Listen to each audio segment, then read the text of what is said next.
project that we're looking at today is the Siniyah archaeological project, which is a collaboration between a number of different entities within and outside the Emirates. We have the UAE University, and we have the Tourism Archaeology Department in Omani, we have the New York University in America. We've got the students as well from the New York University Abu Dhabi with us this week. The area that we just started excavating, let's say a few weeks now, is supposedly the settlement, or like a settlement that is not too far away from the monastery. We've uncovered the monastery last year, so we've been working maybe a good 2 seasons at the monastery, and while we were working there we would do surveys and general scans, geophysical scans over the whole area, which kind of made it clear that we have certain things under mounds under the ground here.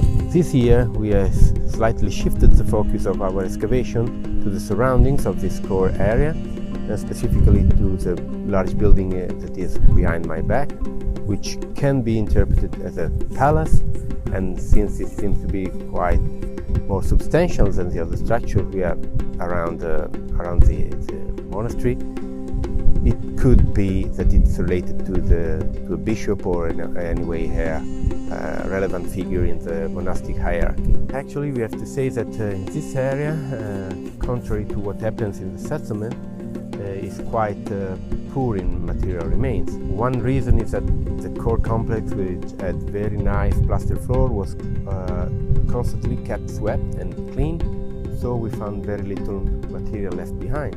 So now we're digging up a pot, and it seems that it's used for baking.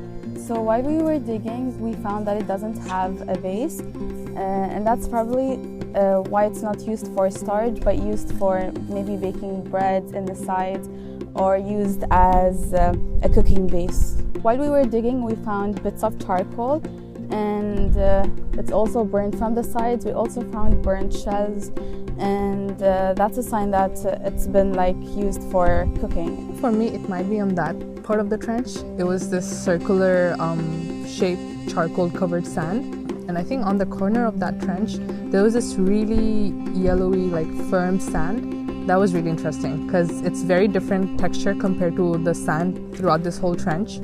And I think they're still analyzing why that might be different. Starting this year, we decided to do a few surveys, and then we chose a few spots and we started digging. So it's quite a fresh settlement. So maybe with uncovering them, we would like to understand why they're here, what's the relationship between all the structures and the sites next to them.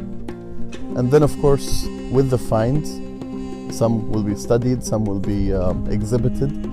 Yeah, I think it's important for people to realise that although today the United Arab Emirates is a Muslim country, that in the past, it wasn't always the same. It's a multi-faith society. And what's really interesting about this particular site that we're working on, it was probably built by Christian Arabs who were living here in the region. But there's a period of overlap.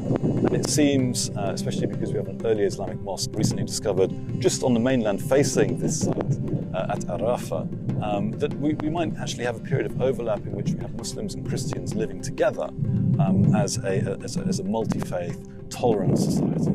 So in some ways, the past has a lesson to teach us about the importance of tolerance and understanding to make societies work.